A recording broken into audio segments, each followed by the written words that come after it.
If I could tell my younger self anything, or if I can tell my future children something, I feel like this would be very, very valuable, and I want you guys to listen all the way to the end.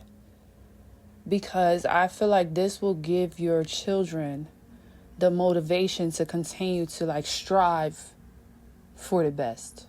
Go after the best, right? If we're too comfortable in knowing that we don't have to be the best, sometimes people barely show up, right? So let me get into it. If I can tell my younger self something, it will be to always try to be number one. Always try to be number one. You want to be the one in class that passed the test. You want to have the best score in class. You want to, when the teacher asks who wants to volunteer, you should be the first person wanting to volunteer. If you're from a family that don't, nobody graduated high school, nobody graduated college, nobody went to college, nobody went to high school, you should want to be the first person to do these things. If you're the first to be a millionaire in your family, you should want to be the first to break that curse, right? Poverty. If there's nobody in your family that's an entrepreneur or have their own business, you should want to be the first person to do that. If nobody around you or in your family experience true love or have a real loving connection where you know that there's mutual respect and understanding, you should want to be the first person to have that example.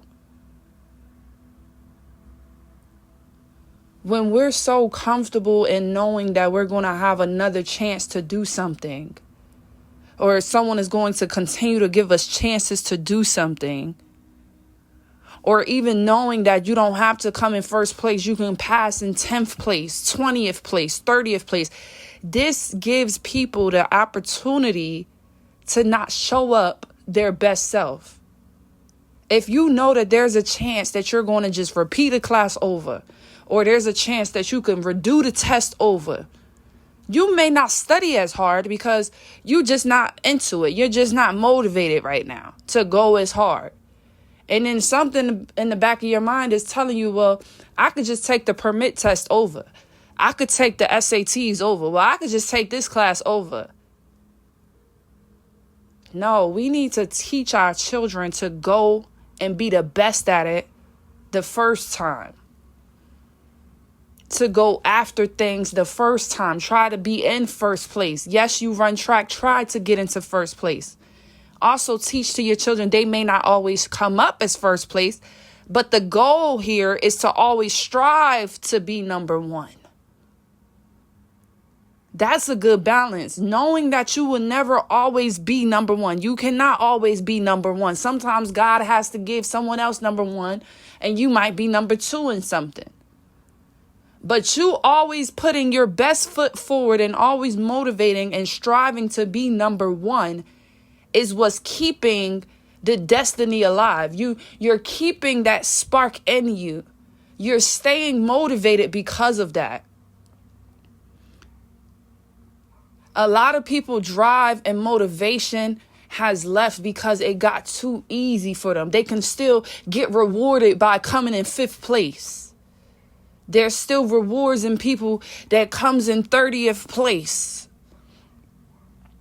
People need to start or continue to strive for first place. Continue to do something first. Go at it. You may not always get first place, and as long as you know that, that's fine, but still go at it. You may not be the smartest person in your class, but still try to be. Study like you are.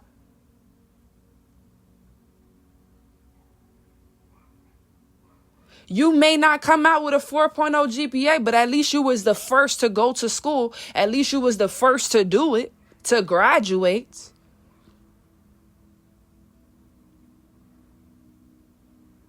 You may not even be a millionaire off of your business. It might take you a longer time to reach $1 million on your business, but at least you were the first to actually create a business. At least you were the first to actually do it and put it in motion. We should strive to be the first, the one and only.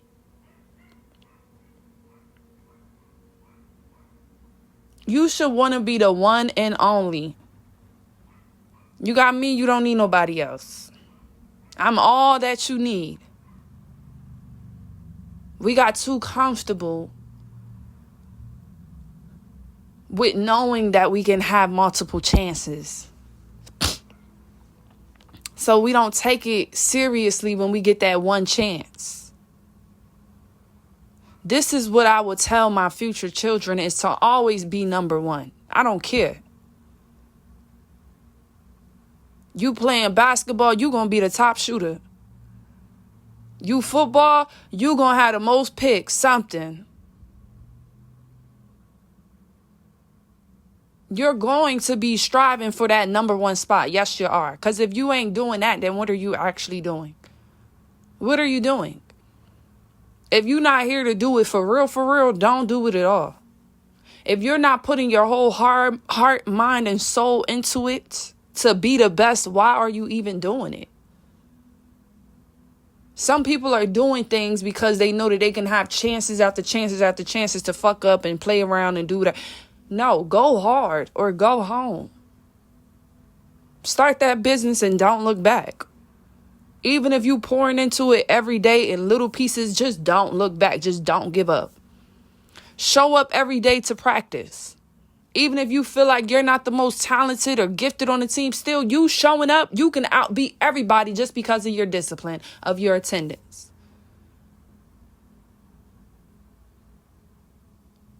You should want to be the best at something. I'm sorry. Everybody should feel like they are the best at something. They're number one. You should. You got a business. I don't care if you're washing cars. You should be walking around acting like, doing like, right? Practicing what you preaching to and doing your job like you're the number one, you're the best. Like they don't need to call nobody else. You can handle it.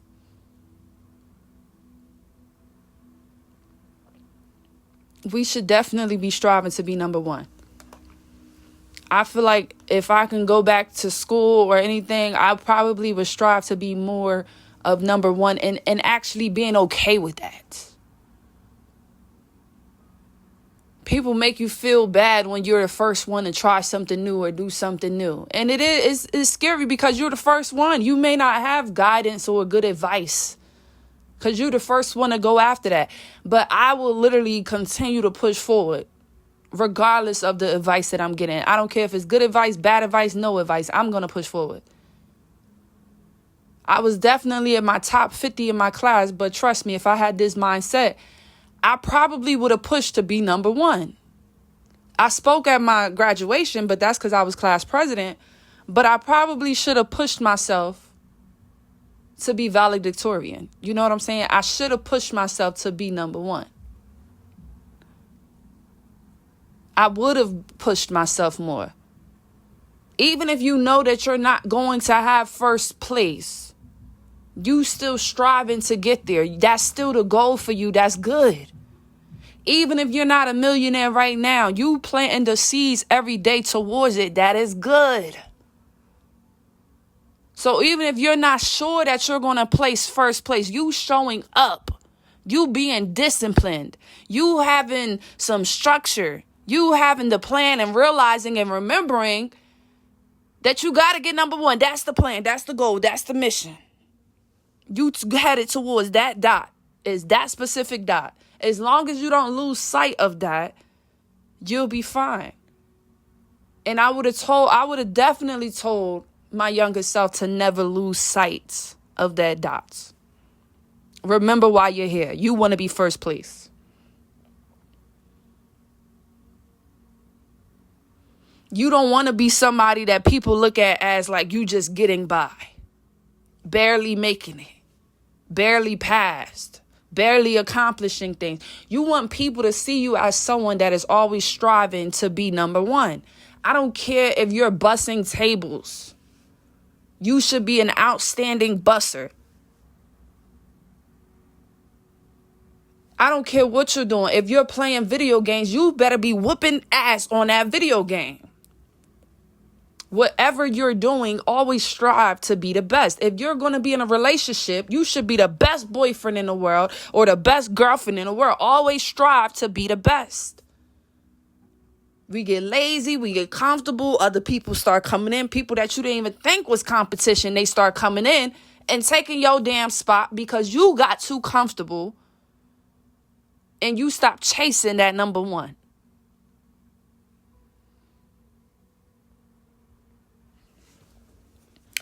I just wanted to come on here and share that with y'all because that's something that I feel like I would have continued to tell myself is always be number one.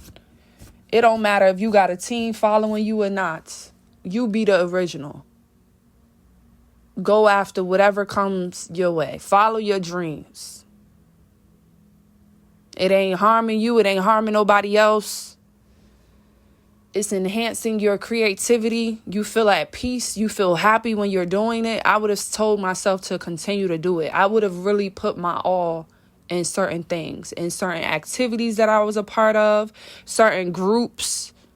I wouldn't have been nervous about taking up space and being number one.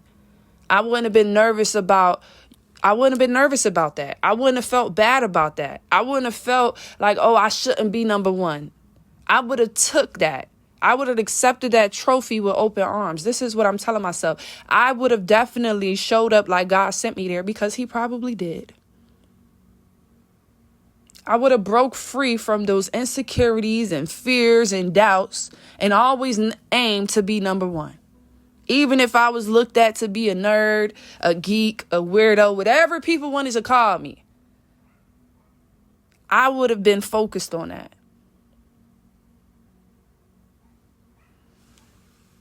Because when you focus on that when you're young, you'll never forget the plan when you're older. You're going to get there by any means necessary because you still got to get to number one. You get what I'm saying? When you're striving to be something, it's a good feeling. A lot of people lost that. A lot of people don't have that in them. They don't feel like they need to be somebody. You know what I'm saying? They don't even have that competitiveness in their spirit. And it's like you do need that a little bit. Because it's always, you always got to be on the move. The world is always changing and you need to be able to adapt. So yeah, I just wanted to share on here. I don't know if you guys can relate.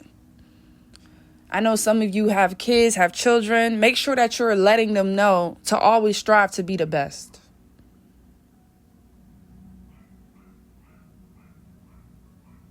If you saying you smart, be smart for real. Don't half-ass it. Don't be afraid of taking up space. Be smart for real. Go after that thing for real. Break the generational curse for real. Don't be afraid. That's literally what I would tell myself. Do not be afraid of taking up space. The weird kids usually end up to be the best in the end when they learn to accept that weirdness and they grow older.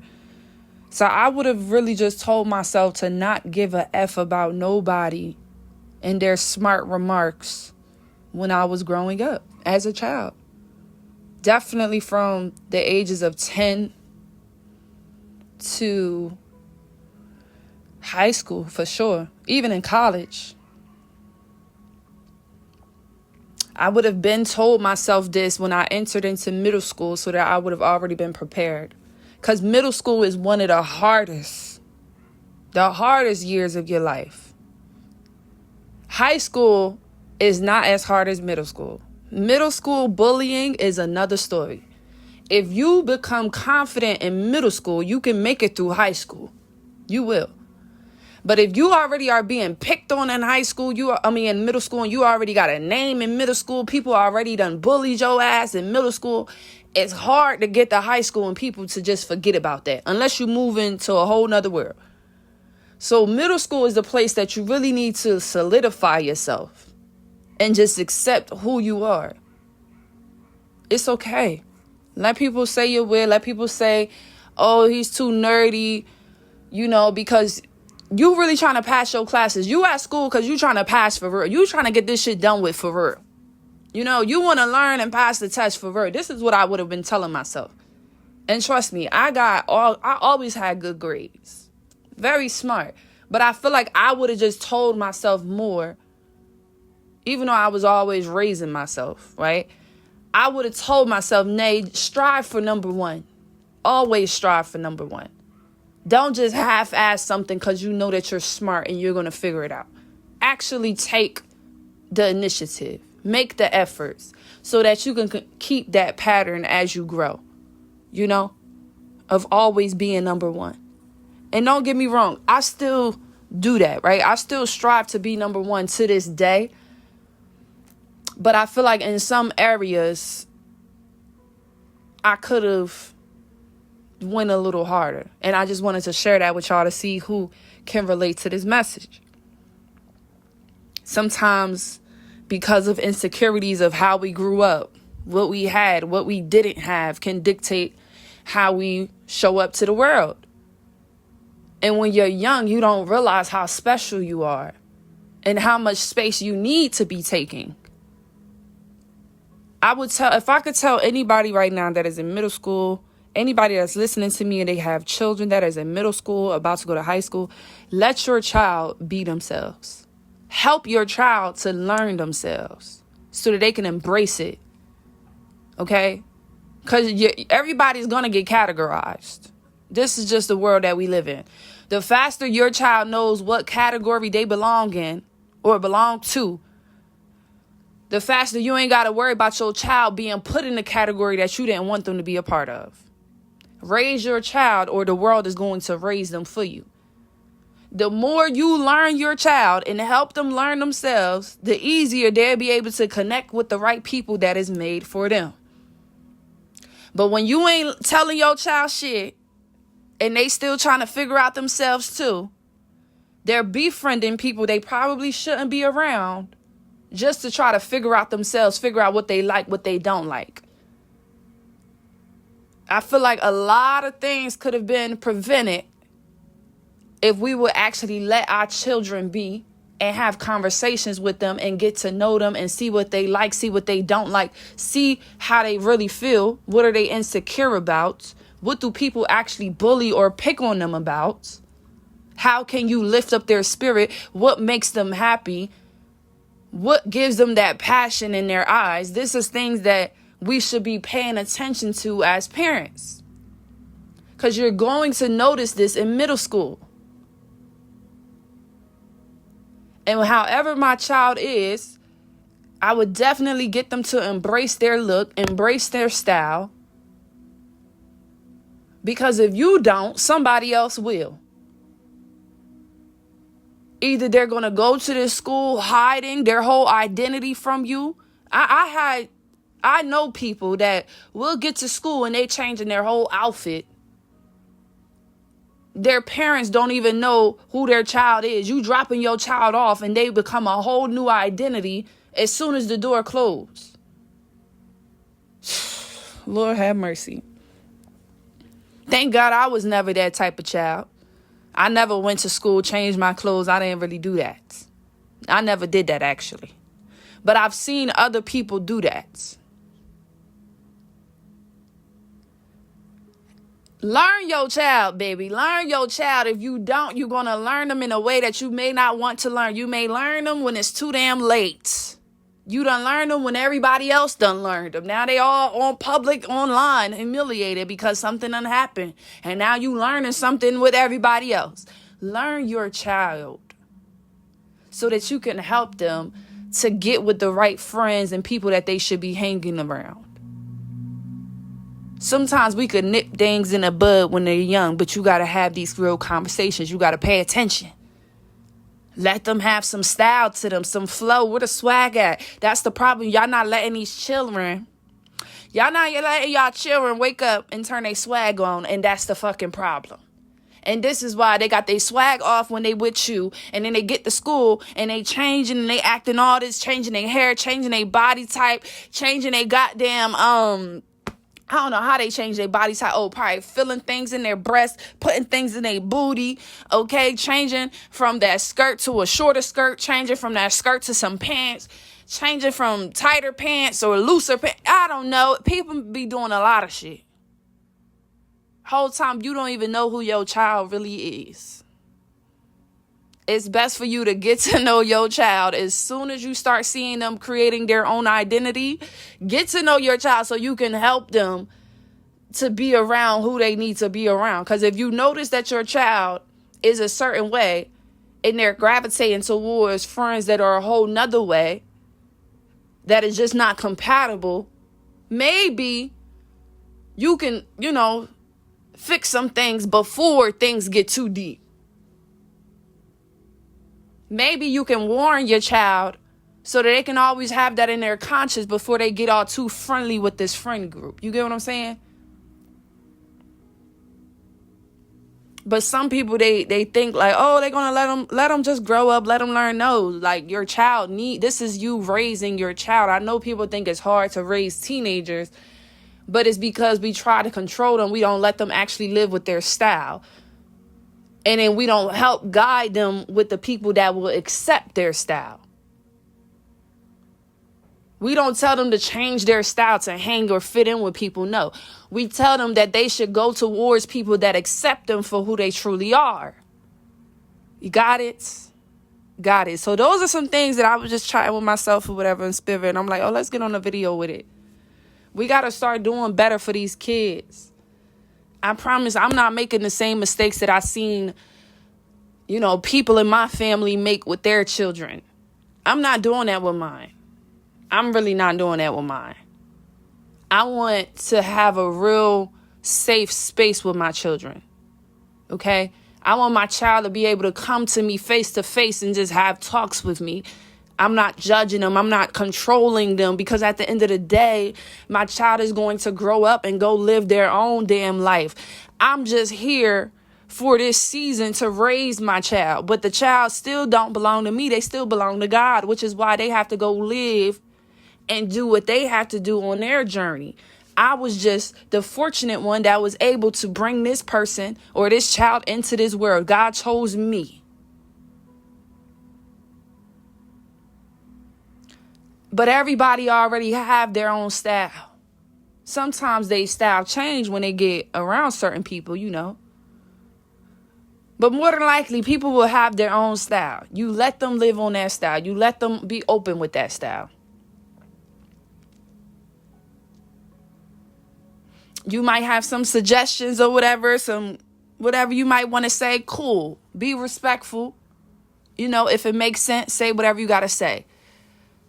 But the faster that you realize the type of person your child is, the style that they are, how their heart is, the easier you can help them with their friends.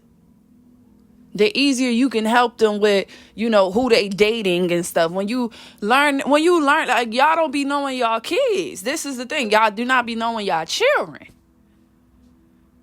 Get to know your child, then you can give them the good advice.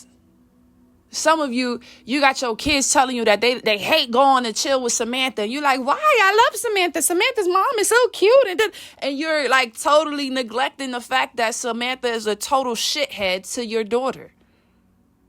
We have to start paying attention to our kids. Listening to your kids, creating that safe space for your kids. So that they understand that it was your job to bring and protect and provide for them. So they will always respect you because of that job that you were given by God, right? This is where the respect comes. You carried me, you brought me in, you changed my diapers, you fed me, you raised me. That's an automatic respect. People should automatically respect a mom and their dad.